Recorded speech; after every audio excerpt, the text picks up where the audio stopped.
Ticket to ഫിനാലയിലേക്ക് bonus point നേടാനുള്ള 9ാമത്തെ task.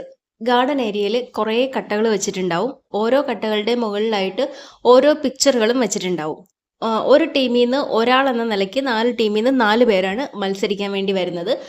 ഇതിൽ മത്സരിക്കാൻ നോറ പീപ്പിൾസ് ടീമിൽ നിന്ന്, അതുപോലെ നന്ദന ഡെൻ ടീമിൽ നിന്ന്, അപ്സര ടണലിൽ നിന്ന്, നെസ്റ്റ് നിന്ന് ജാസ്മിൻ.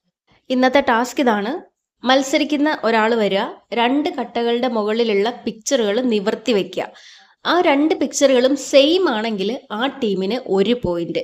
മാത്രമല്ല, ആദ്യം നിവർത്തിയ 2 പിക്ചറുകളും സെയിം ആണെങ്കിൽ ആ ടീമിന് 1 തവണ കൂടെ, അതായത് അടുത്ത 2 കട്ടകളുടെ മുകളിലുള്ള പിക്ചറും കൂടെ നിവർത്തി നോക്കാനുള്ളൊരു അവസരം കിട്ടും. ഇനി ഡിഫറെൻ്റ് ആണെങ്കിൽ, ആദ്യം എടുക്കുന്ന 2 പിക്ചറുകളും ഡിഫറെൻ്റ് ആണെങ്കിൽ അത് അതേപടി തന്നെ രണ്ടും കമഴ്ത്തി വെച്ചിട്ട് അടുത്ത ടീമിൽ നിന്നുള്ള ആൾ മത്സരിക്കാൻ വേണ്ടി വരിക. ഇതാണ് ടാസ്ക്. ഇതിൽ ഓർമ്മശക്തിയാണ് മെയിൻ.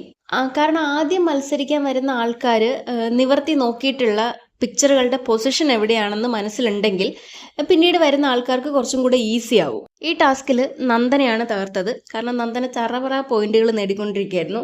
നന്ദന 6 തവണ സെയിം പിക്ചറുകൾ നിവർത്തി, അങ്ങനെ 6 പോയിന്റ് നന്ദനയ്ക്ക് കിട്ടി, അതായത് ഡെൻ ടീമിന്. അടുത്തത് നെസ്റ്റ് ആണ്. നെസ്റ്റ് 4 തവണ, അതായത് ജാസ്മിൻ 4 തവണ സെയിം പിക്ചറുകൾ നിവർത്തി വെച്ചു. അപ്സര 3 തവണ, പിന്നെ നോറ 2 തവണ, അതായത് പീപ്പിൾസ് ടീമിന്റെ. അങ്ങനെ ഈ ടാസ്കിൽ ഫസ്റ്റ് വന്നിരിക്കുന്നത് ഡെൻ, സെക്കൻഡ് വന്നിരിക്കുന്നത് നെസ്റ്റ്, തേർഡ് വന്നിരിക്കുന്നത് ടണൽ. ഈ ടിക്കറ്റ് ഫിനാലയിലേക്ക് ബോണസ് പോയിന്റ് നേടാനുള്ള ടാസ്കുകളിൽ ഇതുവരെ ഉള്ളതിൽ ഏറ്റവും കൂടുതൽ പോയിന്റോടെ മുന്നിൽ നിൽക്കുന്നത് നെസ്റ്റ് ആണ്. തൊട്ട് പിന്നാലെ ടണലും ഉണ്ട്. പക്ഷെ ഇനി 1-2 ടാസ്കുകളും കൂടെ ഉള്ളെന്ന് തോന്നുന്നു. അങ്ങനെയാണെങ്കിൽ തന്നെ ഇനിയിപ്പോൾ നെസ്റ്റിന്റെ മേലെ ടണലിന് വരാൻ പറ്റുമോ എന്നുള്ളത് തോന്നുന്നില്ല.